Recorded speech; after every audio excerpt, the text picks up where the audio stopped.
duurnimadii maanta ayaa garoonka diyaaradaha Kismaayo waxaa ka soo degay wasiirada arrimaha gudaha iyo amniga qaranka, wasiirka gaashaandhigga, wasiir ku-xigeenka warfaafinta xukuumadda Soomaaliya, tiro ka tirsan xildhibaanada baarlamaanka iyo mas'uuliyiin kale. madaarka magaalo xeebta Kismaayo ayaa waxaa mas'uuliyiintan ku soo dhaweeyay maamulka ku-meel gaarka ah ee magaalada Kismaayo, saraakiisha ciidamada dawladda Soomaaliya iyo kuwa amisom.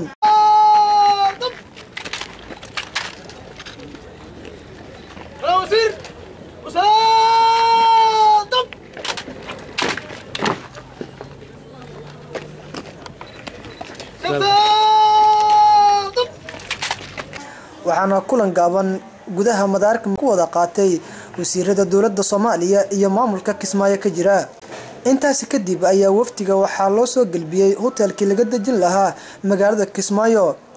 gudoomiye ku-xigeenka maamulka Kismaayo Yaasiin Raadeer ayaa la hadlay warbaahinta isagoo sheegay in si diir u soo dhaweeyeen wasiirada xukuumadda Soomaaliya, waxaana shacabka reer Kismaayo ugu baaqay inay u diyaar garoobaan soo dhaweynta ra'iisul wasaaraha Soomaaliya oo la filayo in maalinta berita uu asna soo gaaro magaalada Kismaayo.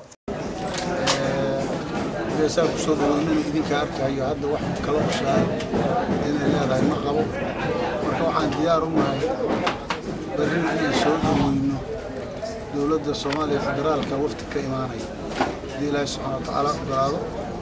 marka waxaan leenahay dadweynaha Soomaaliyeed magaalada Kismaayo ku dhaqan waa mahadsan yihiin. waxaan leenahay waa inay ka qayb qaataan soo dhaweynta ra'iisul wasaaraha sida aad uga qayb qaateen soo dhaweyntii wasiirada quruxda badneed maanta. wacdaruhu berri weeye haddii alla idmo, marka waxaan leenahay berri Kismaayo waxay ahaan jirtay inay ka muuqataan rabaa, marka aad baan mahadsantahay. xaaladda magaalada Kismaayo waa mid degan, waxaana laga dareemayaa dhaqdhaqaaqa adeega bulshada oo si weyn xoolo uga soconaya. waxaana sidoo kale intii aan ku soo soconay inta u dhaxaysa magaalada Kismaayo iyo garoonka diyaaradaha la dareemayay shacabka qaarkood oo tuban wadada geesaheeda una sacabatumaya wasiirada xukuumadda Soomaaliya. Cabdiraxiin Cabdullaahi, Hon Cable TV, magaalo xeebta Kismaayo.